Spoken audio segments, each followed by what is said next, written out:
सुप्रभात। PAMS आयुर्वेद प्रथम वर्ष के विद्यार्थियों के पाठ्यक्रम में आई हुई पुस्तक वैद्यकीय सुभाषित साहित्यम, जिसके के व्याख्याकार एवं संकलनकर्ता आयुर्वेद आचार्य डॉक्टर भास्कर गोविंद घाणेकर हैं, उनके 5 अध्याय पूर्व के वीडियो में पढ़ा चुकी हूँ, जिनको कि प्लेलिस्ट में ऐड कर दिया जाएगा। और अब हम शुरू करते हैं 6वां अध्याय व्यायाम विज्ञानियम अध्याय, जिसके अंतर्गत बताया जाएगा कि व्यायाम क्या है, कैसे होता है और क्यों किया जाता है, व्यायाम के लाभ क्या हैं।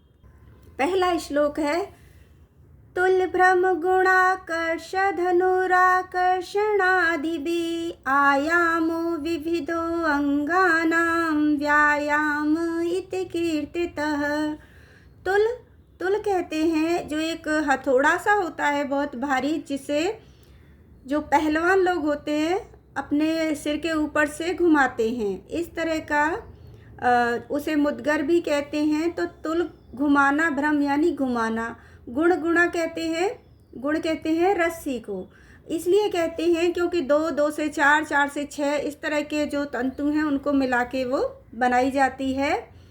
एक से नहीं बनेगी। तंतु से मेरा तात्पर्य है कि जैसे धागा जो होता है या रस्सी जो होती है वो 1 से 2 मिला के इस तरह से बुनी जाती हैं। तो 2 से कम से तो उसे बना ही नहीं सकते, फिर जितनी मोटी करनी है उस हिसाब से उसमें दोनों तरफ मिला दी जाती हैं और उनको लपेटते हुए बनाया जाता है। तो मुद्गर घुमाना, रस्सी खींचना, जो कि इस तरह के व्यायाम विद्यालयों में बहुत कराए जाते हैं बच्चों को, और धनु आकर्षण आदि भी, और धनुष की जो डोरी खींचते हैं आदि के द्वारा। तुल घुमाने से, रस्सी खींचने से और धनुष खींचने आदि के द्वारा आयामो विविधो अंगानाम अर्थात शरीर के विभिन्न अंगों के जो आयाम होते हैं, जो क्रियाकलाप होते हैं, व्यायाम इति कीर्तित। इन क्रियाओं के द्वारा शरीर के जो विविध आयाम होते हैं, विशेष प्रकार की मुद्राएं होती हैं, खिंचाव होते हैं, उनको हम व्यायाम कहते हैं। और धनुर्वेद के अनुसार धनुष खींचना भी एक प्रकार का व्यायाम ही है। इससे हाथों में सर्वाधिक आयास उत्पन्न होता है और साथ ही दृष्टि, श्रवण एवं विभिन्न अंगों की भी ऊर्जा बढ़ती है, यह व्यायाम होता है। दूसरा है, इसी व्यायाम की परिभाषा के अंतर्गत है सुश्रुत के अनुसार शरीर आयास जनकम कर्म व्यायाम संज्ञितम। जो शरीर में आयास को उत्पन्न करता है, आयास कहेंगे हम लचीलापन, स्ट्रेचिंग, ऐसे कर्म जो कि शरीर में ऊर्जा को उत्पन्न कर दें, लचीलापन पैदा कर दें, उसे हम व्यायाम की संज्ञा कहते हैं। देखिए, व्यायाम हर किसी को नहीं कह सकते। जैसे कि मान लीजिए मजदूर हैं, वो इतना वज़न उठाते हैं, बहुत देर तक लोग खेतों में कार्य करते हैं, उन्हें व्यायाम की क्या आवश्यकता, किंतु उसे हम व्यायाम नहीं कह सकते, उसे हम कहेंगे श्रम, मेहनत। क्योंकि जो व्यायाम होता है उसका एक विशेष तरीका होता है, विशेष मुद्राएं होती हैं, जिससे शरीर में मजबूती और ऊर्जा का अतिरिक्त संचार होता है। तो शरीर में जो आयास को उत्पन्न करे, लचीलेपन को, फुर्ती को उत्पन्न कर देता है, उसी को व्यायाम की संज्ञा कही गई है। यानी कि वो एक्टिविटीज़, शरीर के द्वारा की जाने वाली वो एक्टिविटीज़ जो बॉडी को फ्लेक्सिबल बनाते हैं। क्योंकि फ्लेक्सिबल होता है तो अतिरिक्त कुछ भी इस तरह का जब करते हैं तो बॉडी में कहीं पेन नहीं होता, क्योंकि वो ऑलरेडी इस तरह की बन चुकी है, ऐसी क्रियाओं को करती है। जबकि यदि हम व्यायाम नहीं करते, क्योंकि व्यायाम का एक तरीका है, और तब हम कोई इस तरह का कार्य करते हैं तो कहीं ना कहीं हमें पेन हो जाएगा, कहीं हमारी बोन में दर्द हो जाएगा, क्योंकि व्यायाम की एक विशेष विधि होती है। अब व्यायाम के लाभ भी देखते चलते हैं साथ में, जो कि चरक ने कहा है कि व्यायामः स्थैर्यकराणाम, व्यायाम शरीर को स्थैर्य करने वालों में सबसे श्रेष्ठ है। यहाँ श्रेष्ठ की संस्कृत लिखने की ज़रूरत नहीं है, क्योंकि षष्ठी विभक्ति जो लगा दी जाती है वो इसी का प्रतीक होती है। तो व्यायाम शरीर को मजबूत बनाने वालों में, उनको दृढ़ बनाने वालों में सबसे ज़्यादा श्रेष्ठ कहा गया है। अधिकतर व्यायाम का जो अर्थ है वो पहलवानी से लगाया जाता है कि पहलवानों के लिए व्यायाम होता है। तो चरक यही कह रहे हैं कि पहलवानों के लिए नहीं, बल्कि शरीर को मजबूत बनाने के लिए, दृढ़ बनाने के लिए, शक्तिशाली और ऊर्जावान बनाए रखने के लिए व्यायाम होता है। क्योंकि जिसे आप पहलवानी या पहलवान कहते हो, उससे केवल आप किसी प्रतियोगिता के लिए तैयार हो रहे हो, उसको करने की आपके अंदर क्षमता आ रही है, वो एक प्रकार का अभ्यास है। उससे आपका शरीर दृढ़ है, मजबूत बना है, इस बात की कोई निश्चिंतता नहीं है, कोई गारंटी नहीं है। क्योंकि व्यायाम जो होता है उसकी एक विधि होती है, और वो विधि है कि सर्वप्रथम तो शनैरर्थ शनै पंथा, दूसरे ये देखिए अर्थांतरन्यास अलंकार चल रहा है अभी, क्योंकि मैं बीच में अलंकार भी आपको, जो कि शब्दालंकार हो चुके हैं, अब मैं अर्थालंकार आरंभ करने जा रही हूँ। अर्थालंकार के विषय में कहा जाता है कि अर्थालंकार समझना ज़्यादा मुश्किल होता है, क्योंकि शब्दालंकारों को तो आप शब्द को देखकर समझ सकते हो, किंतु अर्थालंकारों में सबसे ज़्यादा भ्रम होता है। तो इसलिए उनको हम बहुत अच्छे से करेंगे बीच बीच में, और साथ ही हम इसे चलाए रखेंगे, क्योंकि आयुर्वेद के विद्यार्थी इन दिनों जो नए विद्यार्थी आए हैं वो समर वैकेशन में अपना ये अध्ययन कर सकते हैं, जिससे कि अन्य विषय के लिए उनको समय मिलेगा।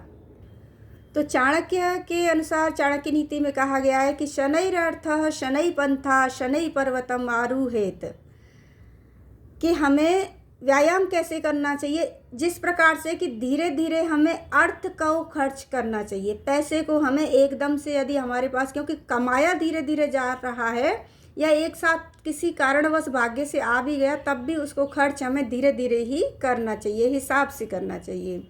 शनै पंथा, और मार्ग में हमें धीरे धीरे चलना चाहिए। अब यहाँ धीरे धीरे का तात्पर्य ये नहीं है कि बिल्कुल ही मरियल गति से चल रहे हो।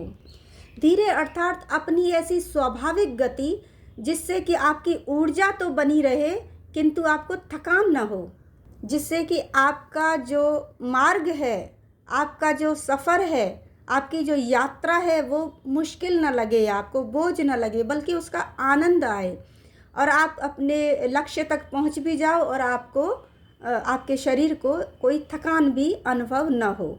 तो इसीलिए कहा है कि अपनी जो स्वाभाविक गति है उससे चलना चाहिए। क्योंकि एकदम से, जैसे कि हम दौड़ के मैदान में ही देखते हैं, जब दौड़ की प्रतियोगिताएं होती हैं तो बहुत तेज़ी से दौड़ के कोई आगे चला जाता है, बाद में वो पीछे हो जाता है, क्योंकि उसने अपनी सारी एनर्जी ख़त्म कर दी। एक स्वाभाविक जो उसकी गति थी, यदि वो उससे दौड़ता रहता है तो साथ ही साथ उसकी एनर्जी गेन भी होती रहती है, उसकी स्टेमिना बढ़ती है, खर्च नहीं होती है, बल्कि वो बढ़ती रहती है। तो पैसे को धीरे धीरे, यानी कि एक सही तरीके से खर्च करना चाहिए, सही कार्यों में लगाना चाहिए। इस धीरे से तात्पर्य है कि इस तरह से लगाएं कि वो खर्च ना हो, यानी कि जितना वो लग रहा है उतना कम से कम वो आता भी जाए। धीरे धीरे मार्ग में चलना चाहिए, अर्थात अपनी स्वाभाविक गति से चलें। शनै पर्वतम आरुहेत, और पहाड़ों पर धीरे धीरे चढ़ना चाहिए। पहाड़ों पर अगर आप तेज़ी से चढ़ोगे तो आप नहीं चढ़ पाओगे, लेकिन अगर आप अपनी स्वाभाविक गति से और आराम आराम से चल रहे हैं तो थोड़ा समय लगेगा, किंतु आप पहुंच ही जाओगे। लेकिन तेज़ चलने पर आपका समय तो बचेगा, लेकिन आप फिर, ये पूरी गारंटी नहीं है कि आप मंजिल पर पहुंच ही जाओ, ऐसा नहीं होगा। हो सकता है आप बीच में ही कोई ना कोई आपके साथ इस तरह का, आपके शरीर में कुछ ऐसा हो जाए कि आप फिर आगे चल ही ना पाओ।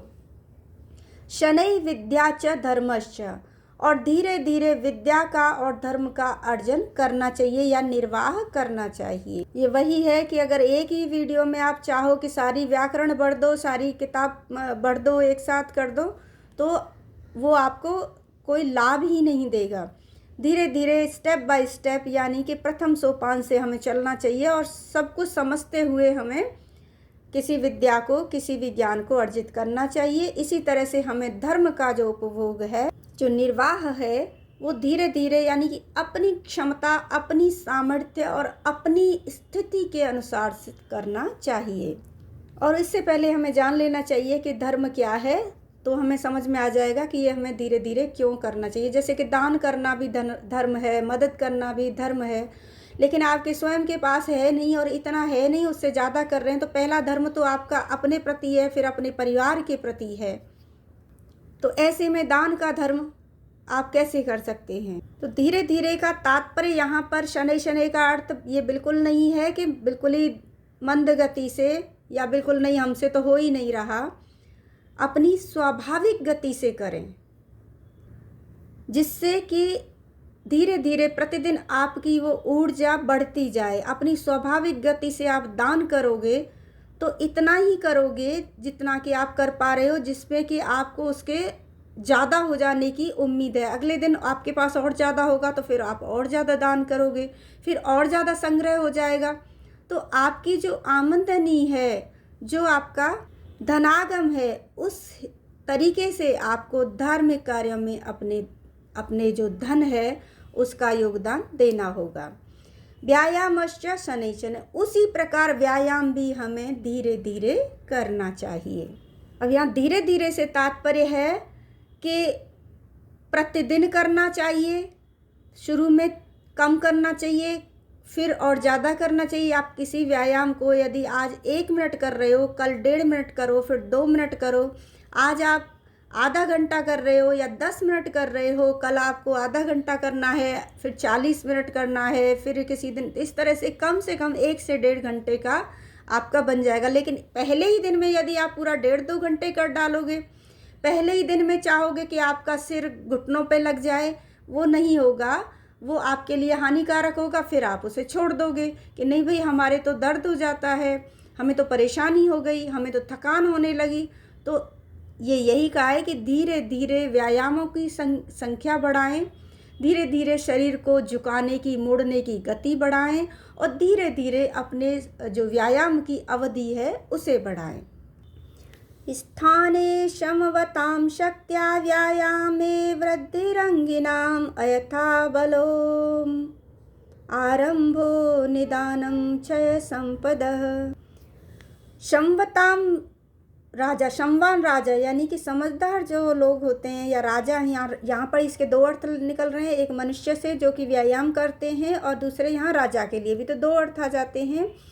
तो पहला अर्थ है कि समवान राजाओं को शक्ति के अनुसार व्यायाम करने पर, व्यायाम यानी उद्योग करने पर, मेहनत करने पर, वृद्धि अंगिनाम, उसके राज्य के विभिन्न अंगों की यानी कि राज्य लक्ष्मी की वृद्धि होती है। समवान यानी समझदार राजा जो होते हैं, समवान राजा जो होते हैं, उनके द्वारा यदि उनकी शक्ति के अनुसार उद्योग किए जाएं, प्रयास किए जाएं, तो उसके राज्य लक्ष्मी की वृद्धि हो जाती है।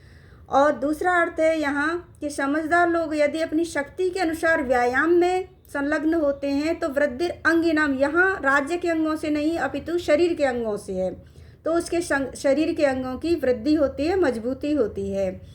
अयथा अबलम आरंभो, अन्यथा बल के अतिरिक्त यदि कोई कार्य को शुरू किया जाता है, अर्थात जितनी मान लीजिए किसी राजा में सामर्थ्य है नहीं और पंगा ले रहा है अपने से तगड़े राजा से, तो उसका तो विनाश उसके राज्य का होगा ही। इसी तरह से आपके अंदर इतनी ताकत नहीं है, आपका सामर्थ्य इतना है नहीं और आप उठा रहे हो इतना वजन या इतनी देर कर रहे हो, तो क्या होगा कि अपने सामर्थ्य के अनुसार नहीं कर रहे, तो सामर्थ्य के बिना अपने सामर्थ्य के अनुसार जो उद्योग यानी कि व्यायाम में संलग्न होते हैं, क्षय संपदा निदानम, वो उनकी संपत्ति के क्षय का मूल कारण होता है।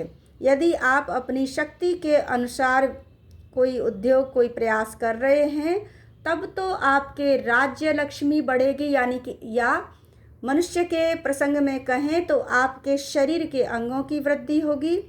और यदि आप अपनी शक्ति से ऊपर जाकर, शक्ति से अधिक प्रयास कर रहे हैं, आरंभ कर रहे हैं, इस तरह का प्रयास कर रहे हैं जितना कि आप में बल नहीं है, तो यह आपकी संपत्ति के विनाश का मूल कारण बन जाएगा। यानी कि इससे आपकी स्वास्थ्य संपदा यानी आपके शरीर का स्वास्थ्य खराब होगा, वो इसका मूल कारण बन जाएगा कि आपको इस तरह से व्यायाम नहीं करना चाहिए। जितनी आप में शक्ति है, सामर्थ्य है, कहने का भाव ये है कि उतना ही करना चाहिए। छठवां है अयथा अबलम आरंभः प्राणोपरोधिनाम। जिस प्रकार से जैसा कि बल नहीं है, यानी कि जो अपने बल के अनुसार आरंभ नहीं करते, बल से अधिक आरंभ कर देते हैं किसी भी कार्य को, जिसको करने की क्षमता उतनी नहीं है, उससे अपनी क्षमता से, अपनी शक्ति से अधिक जो व्यायाम या किसी भी कार्य को आरंभ करते हैं, तो प्राणोपरोधिनाम, उससे उसके प्राणों यानी कि उसकी आयु और उसकी शक्ति का क्षय होगा, उसका नुकसान, उसकी हानि होना तय है। तो कहने का भाव यही है कि बल से अधिक यदि कोई प्रयास, कोई कार्य किया जाता है तो उससे बल की और आयु की यानी स्वास्थ्य की और शक्ति की, दोनों की ही बाधा होगी। ये दोनों को ही बाधित करेगा जो कि बल से अधिक कार्य किया जाएगा। व्यायाम को समझाने के लिए शाकुंतलम, अभिज्ञान शाकुंतलम का एक श्लोक लिया गया है। इसमें राजा दुष्यंत जब मृगया यानी शिकार के लिए निकलते हैं तो उनके मुख से ये श्लोक कहलवाया गया है, और इसमें ये बताया गया है कि शिकार खेलना यानी मृगया करना भी एक तरह से व्यायाम ही होता है, क्योंकि मेदश्चेद कृशोदरम लघु भवति उत्थान योग्यम वपु। मेदस्य, जब हम शिकार करते हैं, शिकार खेलने के लिए निकलते हैं, तो जिस तरह से भागते हैं, दौड़ते हैं पैदल या घोड़े पर, तो उससे हमारे शरीर की जो चर्बी है, मेद है, वो बहुत ज़्यादा हट जाती है, बहुत ज़्यादा क्षीण होती है। तो चर्बी के छट जाने से, नाश हो जाने से कृशोदरम, पेट जो है वो कृश हो जाता है, हल्का हो जाता है। और भवति उत्थान योग्यम वपु, और शरीर उदर जो है वो कृश हो जाता है, पतला हो जाता है। चर्बी के छट जाने से, मृगया खेलते समय चर्बी के छट जाने से कृशोदरम, पेट पतला हो जाता है, लघु और हल्का हो जाता है। क्या? भवति उत्थान योग्यम वपु, शरीर हल्का होकर उत्थान के योग्य हो जाता है, ज़्यादा से ज़्यादा कार्य करने के योग्य हो जाता है, क्योंकि भारी शरीर से कहाँ इतना उठा जाता है। शरीर जितना हल्का होता है उतना फुर्तीला और चुस्त होता है। सत्वानाम अपि लक्ष्यते विकृतिम अचित्तम भय क्रोधयो। सत्वानाम यानी प्राणियों के, जिन प्राणियों का वो शिकार कर रहे हैं, प्राणियों के विषय में भी लक्ष्यते, जो लक्ष्य बनाए गए हैं उन प्राणियों के विषय में भी विकृतिम चित्तम भय क्रोधयो, उनके विकारों को समझा जा सकता है कि वो डरे हुए हैं या क्रोधित हैं। तो एक तरह से प्राणियों की पहचान भी हो जाती है मृगया करने से। यहाँ हालांकि अगर व्यायाम के उस संज्ञा में कहें, प्रकरण में कहें, तो केवल पहली लाइन ही है कि मृगया करने से, दौड़ने से ये सब होता है। तो सत्वानामपि, और प्राणियों के विषय में भी जिस प्राणी को लक्ष्य किया जाता है, शिकार बनाया जाता है, उसकी भी विकृति को जाना जा सकता है कि वह डरा हुआ है या क्रोधित है। उत्कर्ष स च धन्विनाम, और धनुर्धारियों के लिए वह उत्कर्ष का विषय है। यत, जो कि ईशव सिद्ध्यंती, लक्ष्य चले, जो कि उसके ईशव यानी कि जो बाण हैं, तीर हैं, वो सिद्ध हो जाते हैं लक्ष्य चले, अर्थात चंचल लक्ष्य पर, जो कि दौड़ते हुए लक्ष्य पर भी क्योंकि उनका जो लक्ष्य होता है उनके बाणों का, वो दौड़ता हुआ होता है, भागता हुआ होता है, हिरण आदि शिकार के समय, तो उस पर भी सिद्ध हो जाते हैं, उन पर लग जाते हैं। तो ये इससे उनका क्या है कि शिकार का या निशाना लगाने का, तीरंदाजी का अभ्यास बहुत अच्छा हो जाता है, क्योंकि खड़े हुए पर तो, स्थिर पर तो कोई भी निशाना लगा ले, वो तो दौड़ते भागते पर लगाते हैं, जिसका ये भी नहीं पता कि वो किस दिशा में अपनी प्रतिक्रिया कर देगा। मिथ्याव व्यसनम वदंती मृग्याम ईदृक विनोदकुत, लोग फालतू में ही, बेकार में ही मृगया को व्यसनम वदंती, यानी व्यसन कहते हैं बुरी आदत कहते हैं। ईदृक विनोदक कुत, इस तरह का मनोरंजन भला और कहाँ। तो प्रथम पंक्ति से व्यायाम का समर्थन किया गया है कि व्यायाम की तरह होती है मृगया, क्योंकि इसमें पैदल या रथ या घोड़े पर लगातार भागने से चर्बी छट जाती है, पेट पतला हो जाता है और शरीर हल्का होकर और अधिक परिश्रम करने के योग्य बन जाता है। मृगया को व्यायाम मानते हुए और एक श्लोक आता है, खिन्नम विनोदयति मानसम आतनोति स्थैर्यं चले वपुषि लाघवम आदधाति उत्साह बुद्धि जननीम रण कर्म योग्याम राज्ञाम मुद्यैव मृगया व्यसनम वदंती।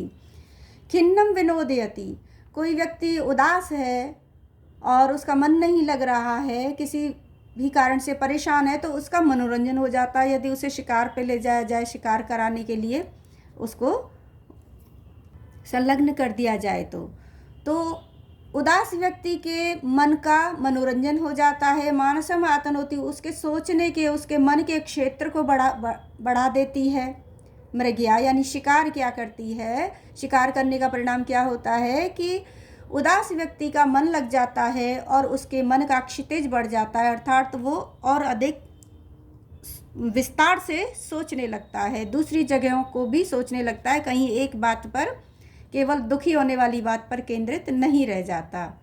उसके मानस के यानी मन के क्षेत्र को बढ़ा देती है। स्थैर्यं चले वपुषि लाघवम आदधाति, तो चले वपुषि यानी कि चला गया है शरीर, जिसका अर्थात कमजोर शरीर वाले के शरीर को स्थैर्य यानी दृढ़ता, मजबूती प्रदान करती है और लाघवम और हल्कापन देती है। शरीर मजबूत भी होता है और हल्का भी होता है। उत्साह बुद्धिम जननी, व्यक्ति के उत्साह और बुद्धि दोनों को उत्पन्न करती है, क्योंकि दिमाग भी लगता है और जोश भी बढ़ता है। ये एक प्रकार का क्योंकि खेल ही होता है। तो उत्साह और बुद्धि को उत्पन्न करके व्यक्ति को रण कर्म के योग्य यानी युद्ध भूमि के योग्य बना देती है। क्षमता इतनी बढ़ जाती है उसके अंदर, उसकी स्टेमिना बढ़ जाती है और जोश और बुद्धि भी बढ़ जाती है। राज्ञाम मुद्यव मृगया, राजाओं की मृगया को बेकार में ही व्यसनम वदंती, लोग बेकार ही बुरी आदत कहते हैं।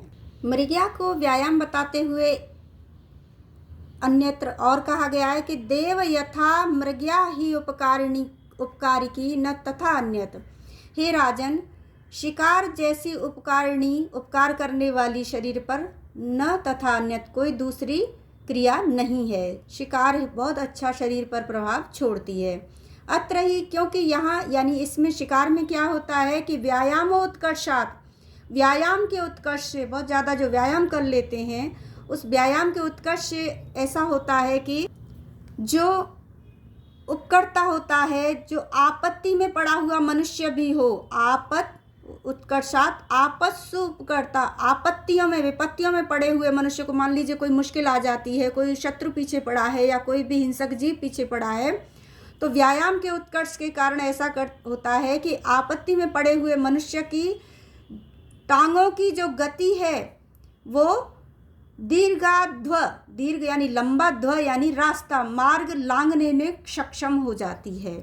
तो व्यायाम के उत्कर्ष से आपत्ति में पड़े हुए मनुष्य के टांगों की गति बड़े से बड़े मार्ग को तय करने में सक्षम हो जाती है और कफ, अपच आदि रोगों का जो मूल है वो क्या है, जठर अग्नि, वो जठर अग्नि प्रदीप्त हो जाती है। जठर अग्नि जब मंद हो जाती है तब कफ, अपच ऐसे रोगों की उत्पत्ति होती है। लेकिन जो व्यायाम के लिए जो निरंतर गति दे रहे हैं, दौड़ भाग कर रहे हैं, उनकी जठर अग्नि प्रदीप्त हो जाती है, जिससे कि कफ, अपच जैसे रोग स्वतः ही समाप्त होने लग जाते हैं, भूख लगने लगती है, खाना पचने लगता है। मेदापकर्षात् अंगानाम स्थैर्य कारकस्य लाघवम आदीनी, चर्बी के मेदापकर्षात् अंगों की चर्बी के छट जाने से अंगों में स्थैर्य यानी दृढ़ता आ जाती है, कार्कश्य आ जाता है यानी कि कड़ापन आ जाता है और हल्कापन आ जाता है। शीतोष्ण वात वर्ष अच्युत पिपासा सहात्वम, और व्यक्ति ठंड को, गर्मी को, वर्षा को, वायु को, पिपासा और प्यास को, इन सब को सहने योग्य बन जाता है। किसी आपत्ति के समय यदि उसे इन परिस्थितियों में रहना होता हो तो वो उन सब को सह सकता है, यानी ठंड को, गर्मी को, वायु को, वर्षा को, भूख को, क्षुत यानी भूख और प्यास को सहन कर सकता है। क्योंकि शिकार के समय कि कोई भी वातावरण कोई भी मौसम बन जाता है, कहीं बारिश हो जाती है, बहुत समय तक भोजन ना मिले, या बहुत ज़्यादा गर्मी के टाइम कर रहे हैं, या अचानक कहीं बारिश होने लग जाती है, उस सब को सहने के योग्य बन जाता है। हठस्य प्रथमंगात्वात् आसनं पूर्वम उच्यते कुर्यात् आसनं स्थैर्यम आरोग्यम च लाघवम। हठ योग का जैसे व्यायाम भी आता है उसमें, लेकिन हठ योग का प्रथम अंग होने के कारण आसन को सबसे पहले रखा गया है।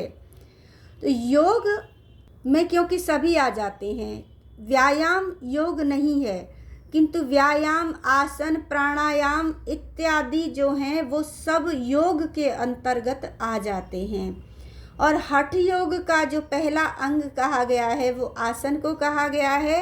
कुर्यात आसनम, आसन करने से स्थैर्यम, मजबूती, शरीर को मजबूती, आरोग्य और लाघवता यानी हल्कापन, फुर्तीलापन मिलता है। व्यायाम के अंतर्गत क्योंकि सबसे पहले आसन आ जाता है, और आसन में हम अक्सर सूर्य नमस्कार को पहले रखते हैं, और सूर्य नमस्कार करते समय हमारे अंदर क्या क्या करते समय कौन कौन सी भावनाएं होनी चाहिए, किस कारण से क्या किया जाता है। तो आरोग्यम भास्करात् इच्छेत, भास्कर अर्थात सूर्य से जब हम सूर्य नमस्कार करना चाहिए, और सूर्य से हमें आरोग्य की इच्छा करनी चाहिए। धनम इच्छेत दुताशनम, और उताशन अर्थात अग्नि से हमें धन की इच्छा करनी चाहिए। जब हम अग्नि कुंड में हवन इत्यादि करते हैं तो अग्निदेव से हमें धन की इच्छा करनी चाहिए, और सूर्य देव से हमें आरोग्य यानी स्वास्थ्य की इच्छा करनी चाहिए। ज्ञानम माहेश्वराद इच्छेत, और शिव जी से हमें ज्ञान प्राप्ति की इच्छा करनी चाहिए। मुक्तिम इच्छेत जनार्दनाथ, और जनार्दन अर्थात श्री हरि विष्णु से हमें मुक्ति की इच्छा करनी चाहिए।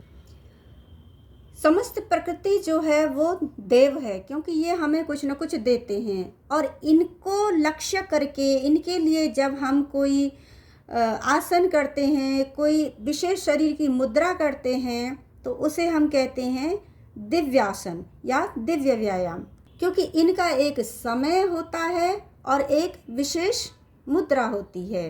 और आदित्य नमस्कार जो है यानी सूर्य नमस्कार जो है वो एक प्रकार का दिव्यासन है या दिव्य व्यायाम है। आदित्यस्य नमस्कारम ये कुर्वन्ति दिने दिने जन्मांतर सहस्रेषु दारिद्र्यम न उपजायते।